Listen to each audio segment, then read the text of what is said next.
युद्ध जैसी आपदा को भी ट्रंप अवसर में बदलकर अपना फायदा तलाश लेते हैं। डीएनए में हम आपको बता चुके हैं कैसे ट्रंप ने युद्ध के समय शेयर बाजार पर असर डालने वाले बयान दिए, किस तरह ट्रंप के सीक्रेट फैसलों के बारे में कुछ लोग दांव लगाकर करोड़ों रुपए का फायदा कमा चुके हैं। लेकिन युद्ध से मुनाफा कमाने में ट्रंप सिर्फ अकेले नहीं है।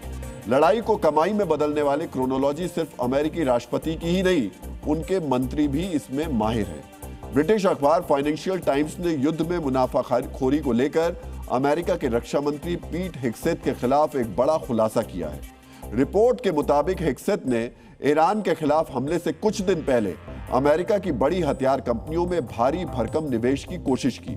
रिपोर्ट के मुताबिक financial services company Morgan Stanley में काम करने वाले हेग्सेथ के सलाहकार ने asset management company black rock से संपर्क किया। हेग्सेथ का सलाहकार एक ऐसे फंड में निवेश करना चाहता था जिसका पैसा डिफेंस कंपनियों में लगाया जाता है। हालांकि इन्वेस्टमेंट पर बातचीत नहीं बन पाई क्योंकि जिस फंड में हेग्सेथ के सलाहकार इन्वेस्ट करना चाहते थे वो मॉर्गन स्टैनली के क्लाइंट खरीद ही नहीं सकते थे। यानी तकनीकी दिक्कतों की वजह से हेग्सेथ उस फंड में निवेश नहीं कर पाए।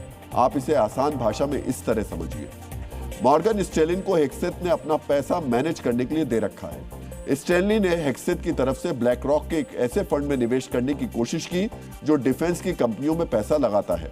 हेग्सेथ की तरफ से स्टैनली कोई छोटी मोटी रकम नहीं बल्कि करोड़ों डॉलर इस फंड में इन्वेस्टमेंट करना चाहती थी। उस फंड में जिसका पैसा डिफेंस कंपनियों में लगता, वो डिफेंस कंपनियां जिनके शेयर कुछ दिनों बाद तेजी से भागते और पैसा लगाने की कोशिश कब की जाती? ईरान युद्ध से ठीक पहले। वो युद्ध जिसके शुरू होने के बारे में बिल्कुल सटीक जानकारी कम ही लोगों को थी। जिन लोगों को यह जानकारी थी उनमें पीट हेग्सेथ भी थे क्योंकि वो अमेरिका के रक्षा मंत्री हैं। वो उन लोगों में शामिल है जिन्हें भरोसे में रखकर ट्रंप ने ईरान पर हमले की योजना बनाई थी।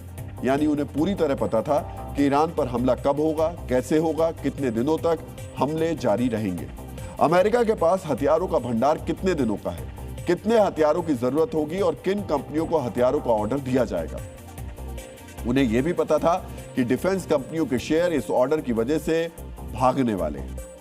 यहां यह भी जानना जरूरी है कि हेग्सेथ ही वो शख्स है जो युद्ध शुरू करने के लिए सबसे ज्यादा जल्दबाजी में थे। युद्ध शुरू करने की कितनी जल्दी हेग्सेथ को थी? अब हेग्सेथ को लेकर इस खुलासे ने एक बार फिर सवाल खड़े कर दिए हैं। क्या ट्रंप और उनके मंत्रियों का मकसद जंग के जरिए मोटा मुनाफा कमाना तो नहीं है? सोचिए, फरवरी में ही युद्ध शुरू हुआ और फरवरी में ही हेग्सेथ के ब्रोकर को यह ख्याल आया कि क्यों ना डिफेंस कंपनियों में पैसा लगाया जाए। ये क्या कोई महज संयोग हो सकता है कि हेग्सेथ उस वक्त डिफेंस कंपनियों में इन्वेस्ट करने का इरादा बना रहे थे जब युद्ध शुरू होने वाला था, जब डिफेंस कंपनियों के शेयर तेजी से भागने वाले थे? यही वजह है कि ट्रंप के रक्षा मंत्री को लेकर इस खुलासे पर अमेरिका में सवाल उठाए जा रहे हैं। हेग्सेथ की तरफ से पेंटागन के प्रवक्ता ने आरोपों को पूरी तरह गलत और मनगढ़ंत बताया है, लेकिन जिन परिस्थितियों में पैसा लगाकर मोटा मुनाफा कमाने की कोशिश की गई वो हेग्सेथ को कटघरे में खड़ा करती है। जिन लोगों के पास युद्ध और हथियार को लेकर पूरी जानकारी है वो उस वक्त अपना पैसा बाजार में क्यों लगा रहे हैं जब युद्ध चल रहा है? इससे इनसाइडर ट्रेडिंग कहा जाता है, जो अमेरिका में गंभीर व्हाइट कॉलर क्राइम है। लेकिन जब अपराध करने वाला राष्ट्रपति और रक्षा मंत्री हो तो जांच करने की जगह इसी तरह आरोपों को खारिज कर दिया जाता है।